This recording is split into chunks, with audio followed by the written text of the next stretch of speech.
Hey guys, Creator Mom. I am going through an interesting experience and I just want to talk about it. Um, so for the past uh at least solid year, well, and then more so within the past few months, I got more serious about looking for another job.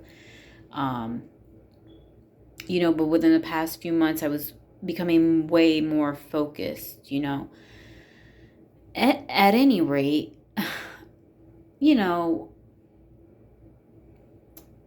I work remotely, so I'm looking for something remote. And, I got to sign up for a gig where it was commission based only because I thought, oh, commission based only, maybe that I can be more in control of my hours with commission based, let me try it out. I mean, one thing I've been learning about this is I think that going through this experience is breaking down my rigidity, which is good because I'm trying things and just like not letting fear hold me back from at least trying things and figuring out like, oh shit, this ain't gonna work. Actually, that's a fucking huge accomplishment now that I think about it.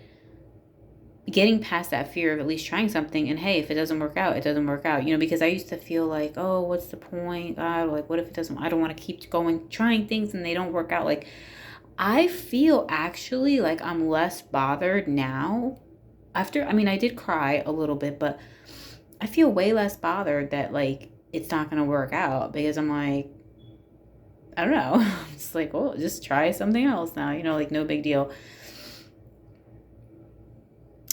But yeah, I tried this, that gig. It didn't work out because he wanted too much. It was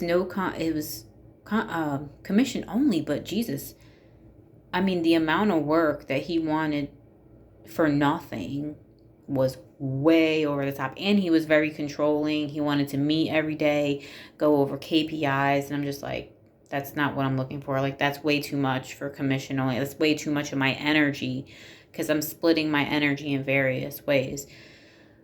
So, anyways, that wasn't for me. He was an okay, person though. He wasn't like that bad. He was severe, like perfectionist, which is fine, whatever. And it was more salesy. It was in the real estate world. Anyways, what else did oh, then I decided that I was gonna make my own proposition for this domestic violence shelter. That didn't work out. Mm. It was crazy because, well, it was the shelter that I had stayed at for a short period of time. And I already knew what their personality was like. Like, they're slow, they have really bad communication. You know what I'm saying? So, what on God's green earth made me think that working with them would be a good idea? I don't know. But I had this idea, this proposition, and they went with it. They were like, okay, yeah. But then they just, it was too new for them and nothing was happening. And, I had signed up to work a certain amount of hours and it wasn't happening and it was just messing with my finances. So I had to just cut that off. But it was, I did like a whole 40-hour training and more plus because had a training on crisis intervention counseling, which I wasn't even going to be doing, but I had to do the training, and a VSPADAT training. It's called the Vulnerability Index for like homelessness. Did all that. And then she was like, well, we're not going to have a lot of work in that, but if you want, you can do this thing where you learn how to help people apply for Social Security. What was it called? Shoot, I forgot. Anyways, you do this program and you help people, but that was so overwhelming and it was so the wrong direction for me because it was making me feel incredibly overwhelmed. And I was like, I think I'm getting past that feeling of feeling like, oh, well, just push through it, just do it anyway. Like, because I think I was taught, like, no, that just means you're lazy, like, and you don't want to do that. Like, just do it, it'll be fine. When, like, the whole time I'm like feeling like I'm being strangled, like, and not, I've been taught not to listen to that because don't listen to that. That's just being lazy. But I'm not lazy. It's just that I hated that. I didn't want to do that. I was like, oh my God, no. I don't want to help people apply for Social Security. Oh, it was a SOAR program. It's called SOAR, SOAR. And the most overwhelming thing about that, you're not just helping the person do the application, you literally have to gather their whole life's information about their disability. And you have to write a whole medical summary report about this whole person's life and how their disability prevents them from working. I forgot what it was called. I have it all written down though, but it's a certain amount of hours per week that they need to be working. And so you need to prove how their disability prevents them from doing that. So it's not enough to be disabled. You have to prove how this disability affects your ability to work. All right, so I'm like, hell no, that just seems so intense and so much. I don't want that. All right, so I told them, left that. And it was so funny because I quit that job, I left. They didn't even respond at all. That's how slow they were. Like, they didn't even respond. I was like, okay, weird, but moving on. So now I've got this other gig, and, it's with a show. I won't say whatever. I'm not going to disclose information about it. At any rate, the job itself seemed so perfect. Like, but the CEO who has contracted me is literally like a maniac. At first I thought, like, he's a nice guy. Like, he's nice. Oh, like, underneath it all, like, when you grow up around like crazy people, like, you learn to look at people like this. Oh, like, okay, oh, they're just acting like that on the outside, but really on the inside, they're really good guys. That's how we're taught to see these people who don't know how to treat other people. Oh, he's just having a rough day, or he's just having a lot of pressure and he's taking it out on us. He doesn't really mean to. It's just he's in a tough position. Um, it's not okay. I literally have been contracted with them for working like 5 days, and he's already,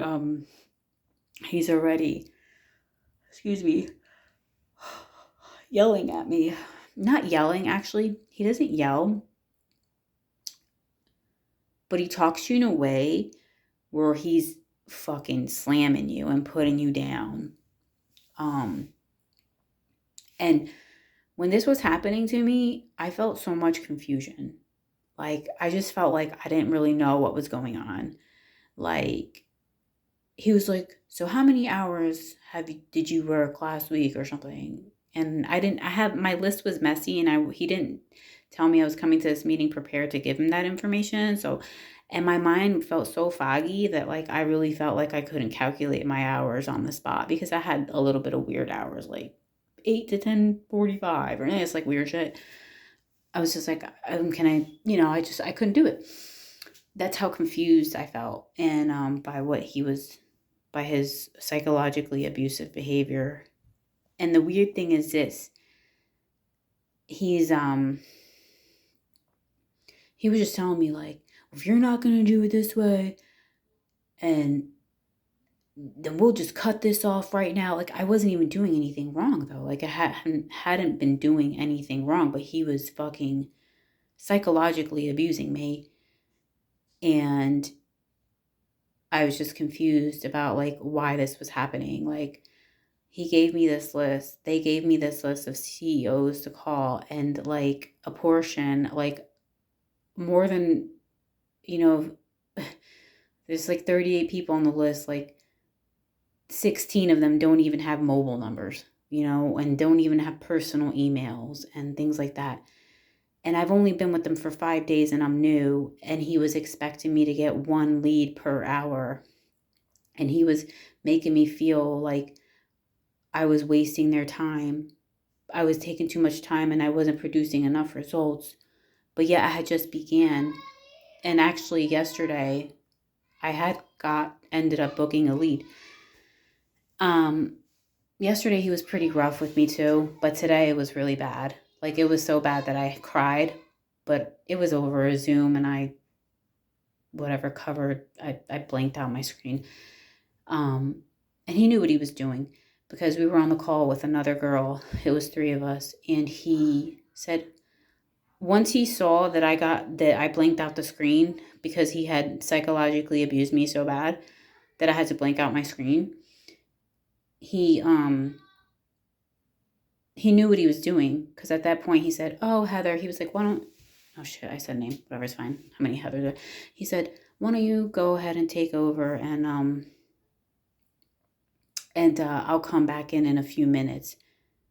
So he knew he had just fucked with me, and he was gonna let Heather just soothe me back to normal, right? Then when he came back on the call, he was acting like nothing ever happened. He changed his tone. He was a little nicer. It's like after they let you have it, I felt, it felt like, it almost felt like trauma bond or something. I don't even know if that's the correct depiction of trauma bond. But I was just so confused. Like somebody treats you like garbage. They're just, treating you like shit. Then all of a sudden they change and they start being nice. So anyways, I just said all that because I wanted to share my experience and just ask, are there decent people out there anymore to like work with, work for? Like, are there any normal people out there anymore? Like, or is everybody just like, or, because the way I grew up, I feel like if I would have told this story to somebody I knew growing up, they would have been like, you have to suck it up. This is just how bosses act. You have to, this is the type of behavior that you need to put up with. You need to put up with being abused mentally. And then some people say, oh, you're weak. You're just so weak. You're so soft. You can't handle it. You cry over any little thing. It's just like, well, you're not supposed to be being psychologically abused at work. Like, it's just, this is why people go home and they're fucking miserable and they drink themselves to death and they lash out on their kids and their family because maybe at work they're being treated like fucking shit. And it's coming down the pike, it's, well, the buck is going to stop with me. It's going to stop with me. I'm trying to leave my current contracted, thing because of that. I'm not trying to leap into something else even worse. And I'm like, I just keep thinking to myself, like, what am I supposed to be learning here? Like, I even said to myself in the shower today, I was like, if this doesn't work out, like, I'm done looking for another job. You know what I mean? Like, which I probably still will, but because I won't stay discouraged for long. Like, I already feel better. Like, I'm just trying to think about what I'm going to write tomorrow to be like ending this contract, because he said several times today, he's like, we can just end this right now. It's like, I'm not going to live every week wondering if I'm still going to have a job the next week. And that's how he wants me to feel. He wants me to feel like on my toes. Like, there's no job security here, bitch. And in one way, I understand where he's coming from. And I told him this. I said, hey, look, I understand that you don't want anybody wasting your time and your money. I'm definitely not about that. I'm very productive. Like, I do like to get results. You know what I'm saying? Not under fucking coercion, though. That's crazy. Not under being psychologically whipped every other day. Not like that. Like, that's not it, brother. So, I'm thinking that he definitely doesn't he probably doesn't talk to men like this, first of all. I doubt. Because right now, all I've seen is women working with him and being contracted with him. I wonder. I should have asked him a few questions. Like, are you married? All right, guys. Wish me luck.